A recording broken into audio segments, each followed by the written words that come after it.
Welcome to our next class. तो आज प्रारंभ करते हैं हम लोग अध्याय 3 की तत्वों का वर्गीकरण व गुणों में आवर्तिता। तत्वों का वर्गीकरण एवं गुणों में आवर्तिता, classification of element and periodicity properties.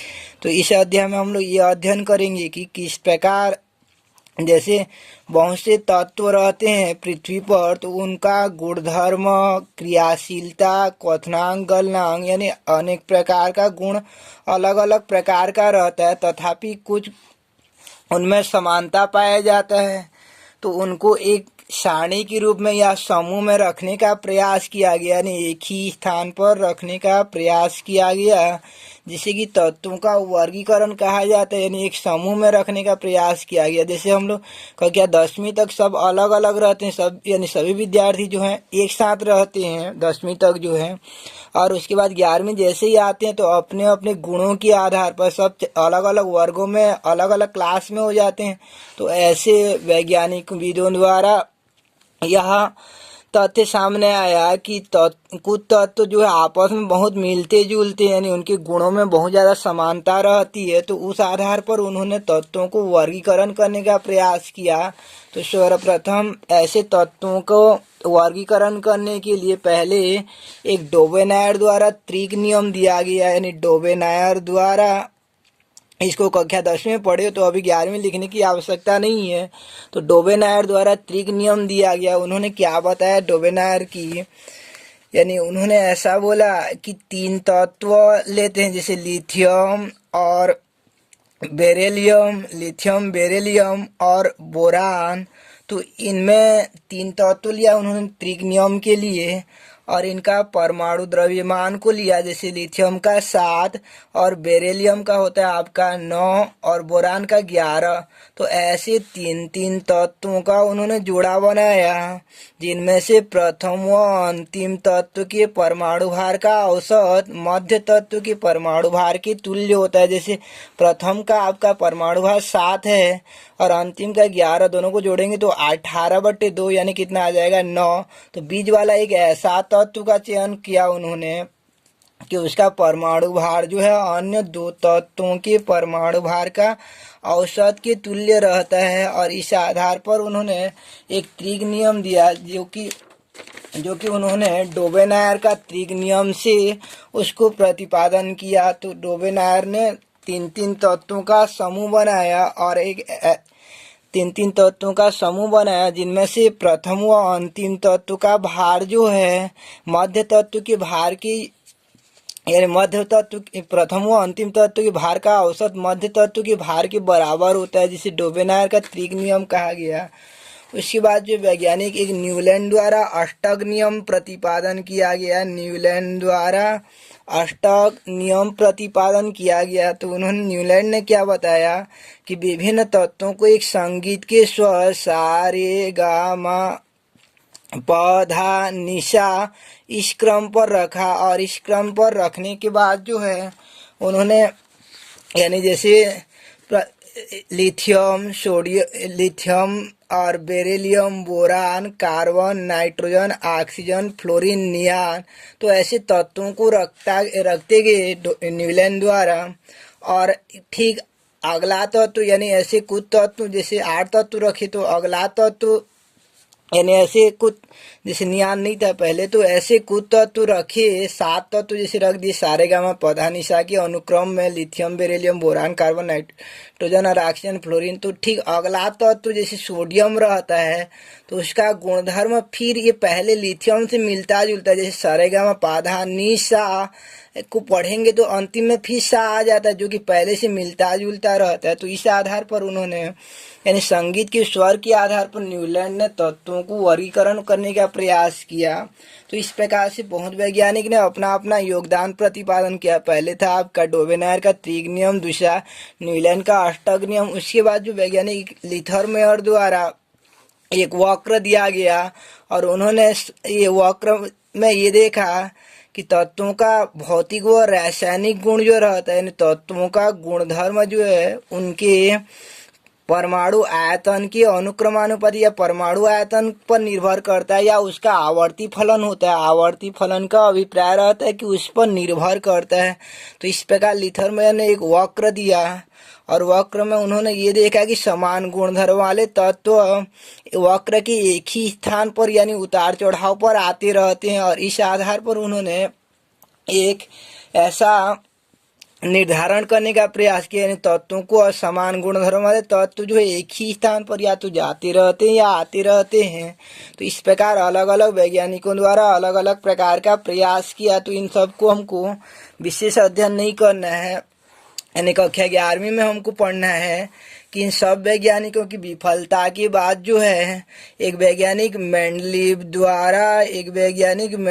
द्वारा एक यानी तत्वों को वर्गीकरण कर एक आवर्त सारणी का निरूपण किया, यानी विभिन्न प्रकार के तत्व को समंजित कर यानी एकत्रित कर एक आवर्त सारणी दिया, जैसे कि मेंडलीव का आवर्त सारणी कहते हैं। तो यहाँ से हमको स्टार्ट करना है सिलेबस को। तो देखते हैं मेंडलीव का आवर्त सारणी। तो मेंडलीव ने क्या बताया कि तत्वों का रासायनिक व भौतिक गुण जो रहता है, यानी तत्वों का रासायनिक व भौतिक गुण जो रहता है, तत्वों का रासायनिक व भौतिक गुण वह निर्भर करता है उसके परमाणु द्रव्यमान पर निर्भर करता है, यानी परमाणु द्रव्यमान पर निर्भर करता है कि जैसे जैसे परमाणु द्रव्यमान बढ़ता जाता है उनका भौतिक या रासायनिक गुण भी क्रमशः बढ़ता जाता है। जैसे द्रव्यमान बढ़ता जाएगा तो उनका क्वथनांक यानी उनके पिघलने का ताप बिंदु बढ़ता जाता है और उनके उबलने का ताप बिंदु बढ़ता जाता है। तो इस प्रकार से रासायनिक व भौतिक गुण वो निर्भर करता है, डिफेंस रहता है, परमाणु भार पर निर्भर करता है। जैसे हमारा ज्ञान जो है हमारे यानी वृद्धि के हमारा उम्र के समानुपाती होता जाता है, तो उम्र बढ़ते जाने पर ज्ञान बढ़ता जाता है। तो ऐसे परमाणु भार बढ़ते जाने पर उनका भौतिक व रासायनिक गुण बढ़ता जाता है। इस आधार पर उन्होंने एक आवर्तिता नियम प्रतिपादन किया, जिसे कि मेंडलीव का आवर्तिता नियम कहते हैं। तो मेंडलीव ने तो यहाँ से आपको सिलेबस स्टार्ट करना है और यहाँ से लिखना है कि अध्याय 3 तत्वों का वर्गीकरण व आवर्ती गुण। तो सर्वप्रथम वैज्ञानिक मेंडलीव द्वारा एक आवर्तिता नियम प्रतिपादन किया गया। तो वैज्ञानिक मेंडलीव का आवर्तिता नियम क्या कहता है कि तत्वों का भौतिक व रासायनिक गुण, तत्वों का भौतिक व रासायनिक गुण उनके परमाणु द्रव्यमान का आवर्ती फलन होता है। तत्वों का भौतिक व रासायनिक गुण परमाणु उनके परमाणु द्रव्यमान का आवर्ती फलन होता है का अभिप्राय रहता है। आवर्ती फलन का अर्थ होता है कि इस पर निर्भर करता है, यानी एक निश्चित अवधि के पश्चात जो है उस गुण की पुनरावृत्ति होती है। जैसे परमाणु द्रव्यमान बढ़ता जाएगा तो भौतिक और रासायनिक गुण में वृद्धि होता जाएगा। फिर एक निश्चित परमाणु द्रव्यमान के बाद जो है फिर नया परमाणु द्रव्यमान बढ़ाएंगे तो फिर ये स्टार्टिंग से गुणों में वृद्धि होती जाती है। यानी आवर्ती फलन का अर्थ होता है एक निश्चित अवधि के पश्चात जो उसी गुण की पुनरावृत्ति होना आवर्ती फलन कहलाता है। जैसे हम लोग स्कूल आते हैं 10 बजे, 4 बजे खत्म हो जाता है, घर जाते हैं, फिर अगला दिन 10 बजे आते हैं, फिर 4 बजे जाते हैं। तो इस प्रकार गुणों में जो पुनरावृत्ति होता है उसका आवर्ती फलन कहते हैं। तो ऐसे वैज्ञानिक मेंडलीव द्वारा क्या बताया गया कि तत्वों का भौतिक व रासायनिक गुण, तत्वों का भौतिक व रासायनिक गुण उनके परमाणु द्रव्यमान का आवर्ती फलन होता है, यानी उनके परमाणु द्रव्यमान का आवर्ती फलन होता है। यानी एक निश्चित अवधि के पश्चात जो उनके गुणों में पुनरावृत्ति होता है, या तो बढ़ता यानी या तो धीरे धीरे बढ़ता जाएगा या धीरे धीरे घटता जाएगा, यानी गुण जो है या तो बढ़ता जाता है या घटता जाता है। तो इस आधार पर वैज्ञानिक मेंडलीव ने एक आवर्तिता नियम प्रतिपादन किया कि तत्वों का भौतिक व रासायनिक गुण उनके परमाणु द्रव्यमान का आवर्ती फलन होता है। और इस आधार पर उन्होंने एक आवर्त सारणी की रचना की, यानी इस आधार पर उन्होंने एक आवर्त सारणी की रचना की कि मेंडलीव द्वारा जो है तत्वों को वर्गीकृत यानी एक आवर्तिता नियम दिया। तो स्टार्ट किए थे हम लोग तो मेंडलीव का आवर्तीता नियम यानी तत्वों का भौतिक व रासायनिक गुण उनके परमाणु द्रव्यमान का आवर्ती फलन होता है और इस आधार पर उन्होंने एक आवर्त सारणी की रचना की, यानी आवर्त सारणी की रचना की, जिसे कि मेंडलीव का आवर्त सारणी कहते हैं। यानी मेंडलीव का आवर्त सारणी क्या कहता है कि मेंडलीव ने अपने आवर्तीता नियम के आधार पर तत्वों को सारणी के रूप में व्यवस्थित किया और यानी सारणी के रूप में व्यवस्थित किया, जिसे कि मेंडलीव का आवर्त सारणी कहते हैं। यानी मेंडलीव का आवर्त सारणी किसे कहा जाता है कि मेंडलीव ने आवर्तीता नियम के आधार पर तत्वों को श्रेणीबद्ध कर एक सारणी प्राप्त किया। जैसे विद्यार्थी बिखर गए रहते तो उनको क्या करते हैं, समान गुण वाले विद्यार्थी को शिक्षक एक ही जगह रख देते हैं और उस प्रकार सारणी के रूप में व्यवस्थित कर देते हैं। जैसे प्रेयर होता रहता है, तो ऐसे मेंडलीव जो है तत्वों को, जो बिखरे हुए तत्व रहते हैं अलग अलग गुणधर्म वाले, उन सबको ऐसे सारणी के रूप में व्यवस्थित कर एक टेबल प्राप्त किया, यानी सारणी बनाया। तत्वों को क्रमबद्ध कर एक श्रेणी या श्रेणीबद्ध कर एक सारणी प्राप्त किया, जैसे कि मेंडलीव का आवर्त सारणी कहते हैं। तो मेंडलीव का आवर्त सारणी क्या हो जाएगा, मेंडलीव ने आवर्तीता नियम के आधार पर तत्वों को श्रेणीबद्ध कर एक सारणी प्राप्त किया, जिसे कि मेंडलीव का आवर्त सारणी कहते हैं।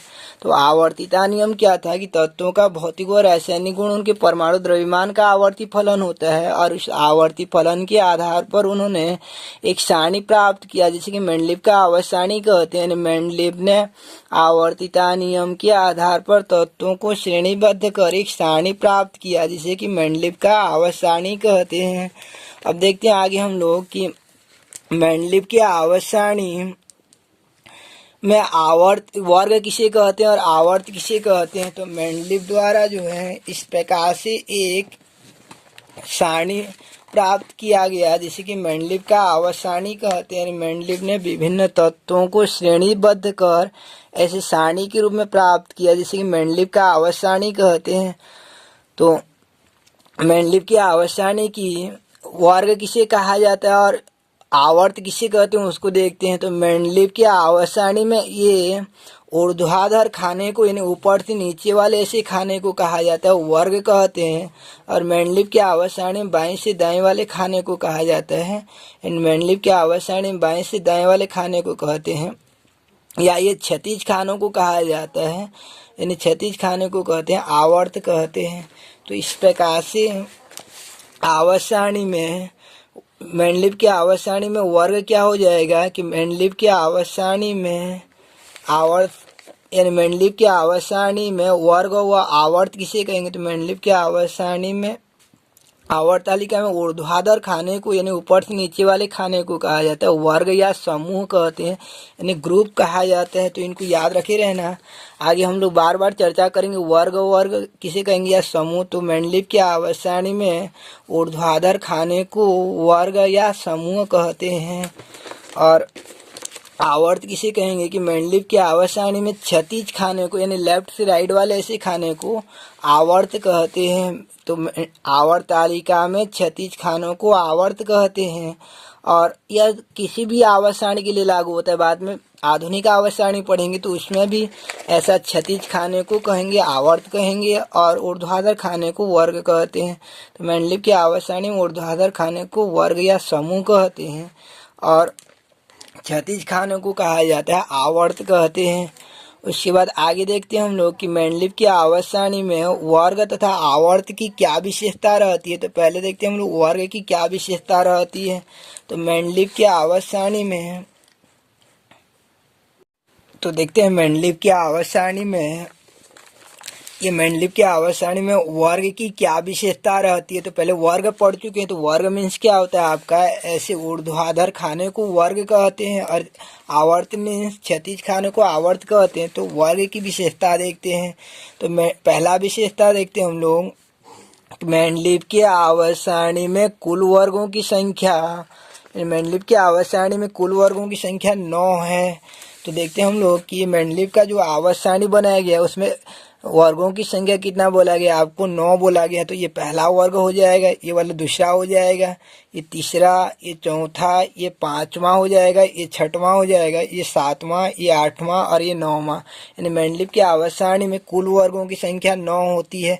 तो याद रखे रहना, पहले 8 वर्ग तक था, 1 से 8 तक था, बाद में 9वां वर्ग को जोड़ा गया है।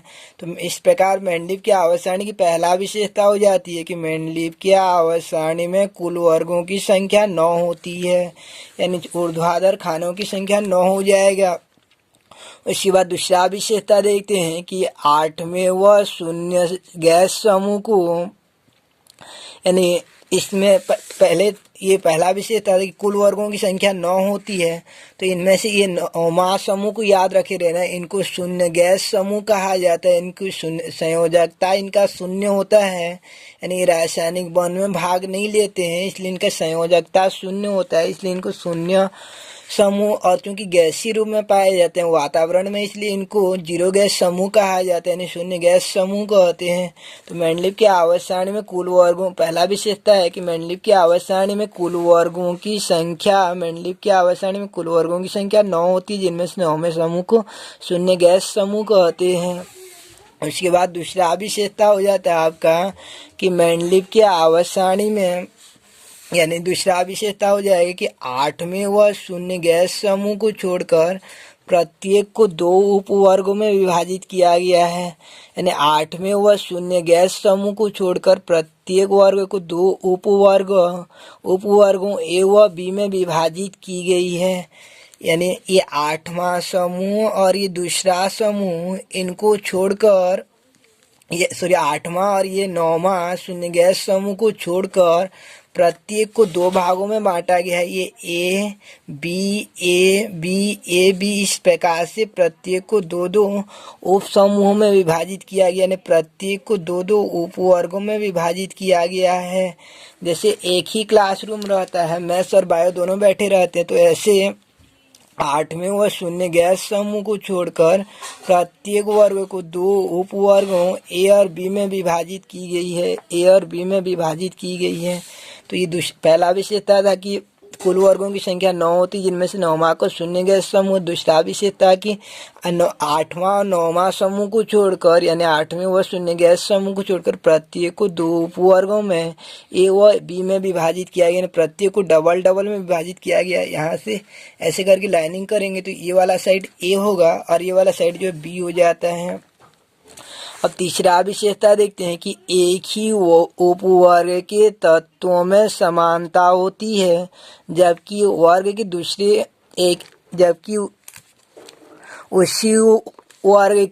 दूसरे उपवर्ग में असमानता रहती है।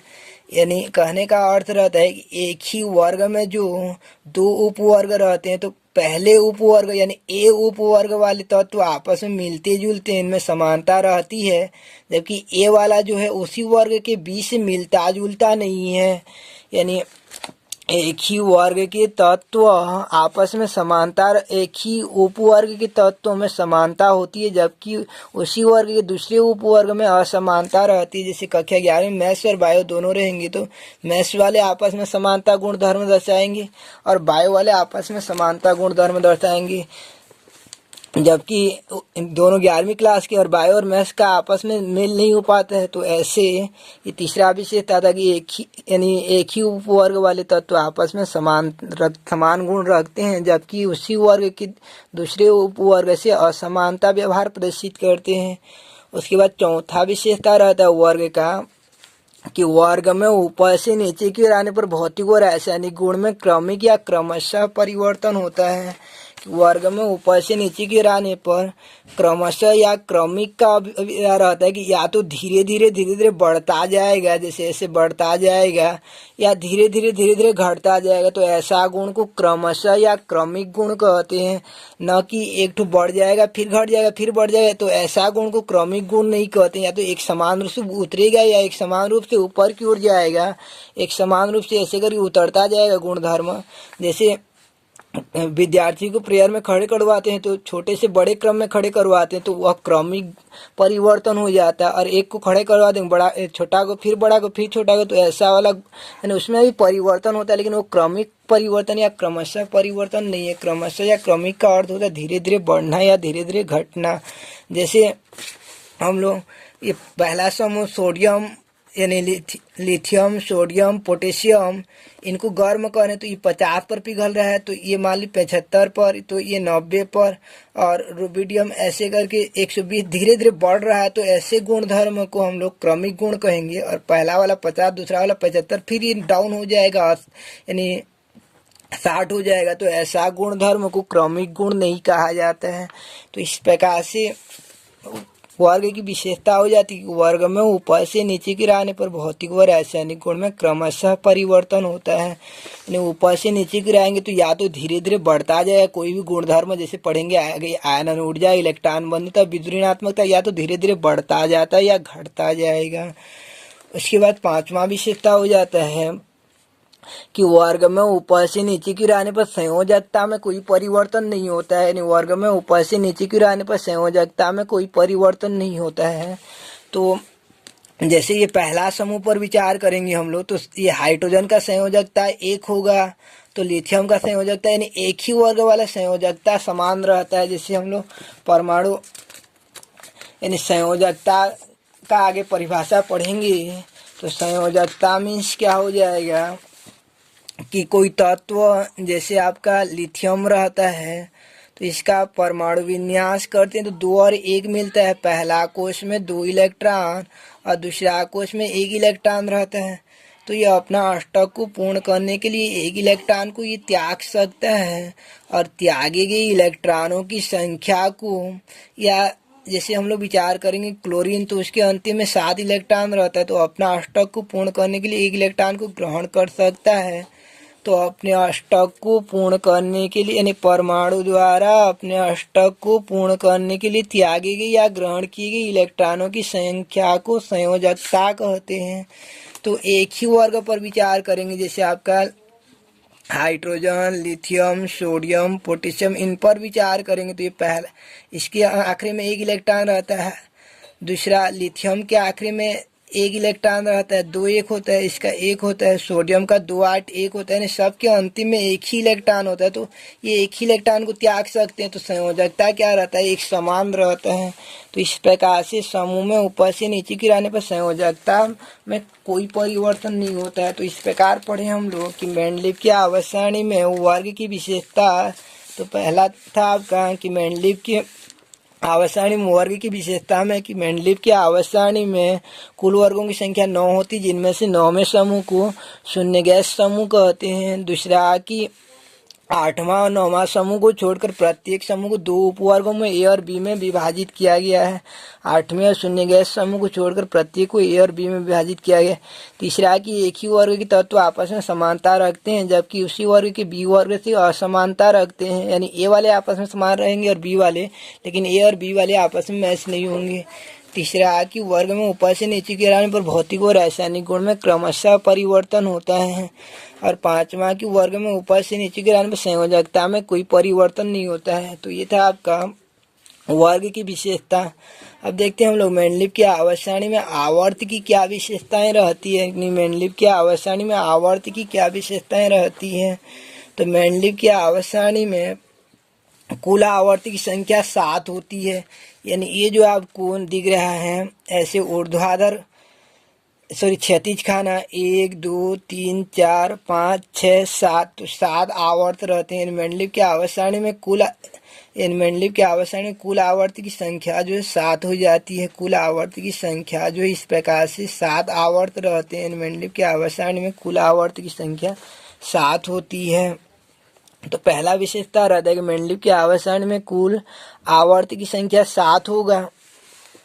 दूसरा विशेषता हो जाता है कि मेंडलीव की आवर्त सारणी में ये पहला आवर्त में केवल 2 ही तत्व रहते हैं। पहले आवर्त में 2 ही तत्व रहते हैं, हाइड्रोजन और हीलियम। यानी पहले आवर्त में 2 ही तत्व रहते हैं आपका हाइड्रोजन और हीलियम।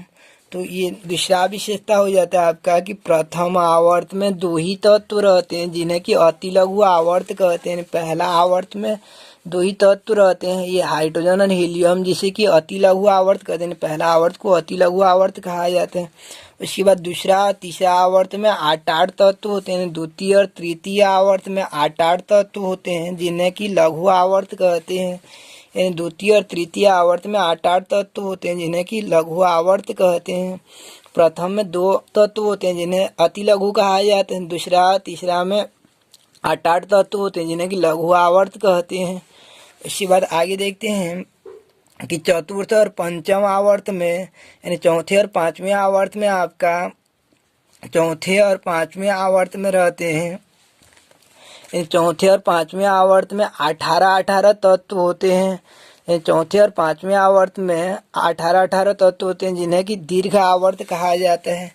ये पहला वाला को लघु कहते हैं, दूसरा और तीसरा पहला वाला को अति लघु कहते हैं, दूसरा और तीसरा को लघु, और चौथा पांचवा को कहा जाता है दीर्घ कहते हैं। उसके बाद छठवां आवर्त को यानी छठवां को देखते हैं हम लोग। छठवें आवर्त में 32 तत्व होते हैं। वह सातवां आवर्त यानी छठवां आवर्त में आपका 32 तत्व रहता है ये छठवां वाला में, जबकि सातवां आवर्त जो अपूर्ण रहता है उस समय पूर्ण नहीं हो पाया रहता, उतना तत्व नहीं मिले रहते हैं। तो इस प्रकार ये छठवां आवर्त और सातवां आवर्त अपूर्ण, छठवां आवर्त में 32 तत्व और सातवां आवर्त अपूर्ण रहता है, जिसे कि अति दीर्घ आवर्त के नाम से जाना जाता है। तो ये था आपका आवर्त की विशेषता। कुल आवर्त की संख्या 7 होती है। प्रथम आवर्त में 2 तत्व जिसे कि अति लघु आवर्त, द्वितीय और तृतीय में 8 तत्व जिन्हें कि लघु आवर्त कहते हैं, चतुर्थ व पंचम में 18 जिन्हें कि दीर्घ आवर्त कहते हैं, और छठवें आवर्त में 32 तत्व होते हैं। सातवां अपूर्ण रहता है जिसे कि अति दीर्घ आवर्त के नाम से जाना जाता है।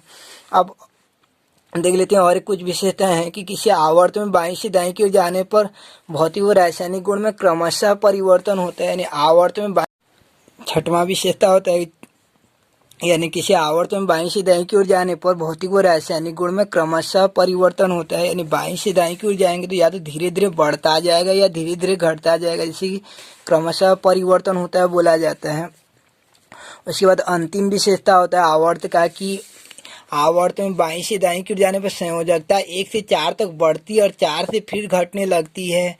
यानी 1, 2, 3, 4 ऐसे बढ़ता जाएगा। जैसे ये पहला समूह की संयोजकता 1 होगा, दूसरा समूह की संयोजकता जो है आपका 2 होगा, ये तीसरा समूह की संयोजकता 3, चौथा का 4, संयोजकता 4 तक बढ़ती है। फिर उसके बाद जो है संयोजकता घटने लगती है, यानी 3, 2, 1 ऐसा होता जाएगा।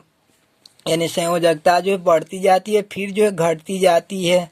तो इस प्रकार से इसका कारण क्या रहता है कि संयोजकता बढ़ती है तो पहले आवर्त में पहले वाले में 1 ही इलेक्ट्रॉन रहता है अंतिम में, इसलिए 1 को त्याग सकते हैं। दूसरा वाला में 2 होता है, 2 त्याग सकते हैं। तीसरा वाला में 3 और चौथा वाला में 4, लेकिन पांचवा वाला में 5 इलेक्ट्रॉन होता है तो वहां से ग्रहण करना स्टार्ट हो जाता है। इसलिए संयोजकता यानी उस समय इलेक्ट्रॉन ग्रहण किया जाता है, इसलिए फिर धीरे धीरे कम होता जाता है। तो ये था आपका आवर्त की विशेषता। तो आज पढ़े हम लोग कि मेंडलीव का आवर्त सारणी किसे कहते हैं, और मेंडलीव की आवर्त सारणी में वर्ग व आवर्त और मेंडलीव की आवर्त सारणी में वर्ग आवर्त की विशेषता तो स्टार्ट की थी आज जो है इन मेंडलीव का आवर्त सारणी। पहले आवर्तिता नियम की तत्वों का भौतिक और रासायनिक गुण, उनके परमाणु द्रव्यमान का आवर्ती फलन होता है। इस आधार पर एक श्रेणी के रूप में व्यवस्थित किया जिसे कि मेंडलीव का आवर्त सारणी कहते हैं, यानी मेंडलीव का आवर्त सारणी कहा जाता है। उसके बाद वर्ग और आवर्त, ऊर्ध्वाधर खाने को वर्ग और क्षैतिज खाने को आवर्त, और विशेषता देखिए दोनों का कल देखेंगे हम लोग कि ये मेंडलीव के आवर्त सारणी की उपयोगिता क्या रह जाती है, मेंडलीव के आवर्त सारणी की क्या उपयोगिता रहती है।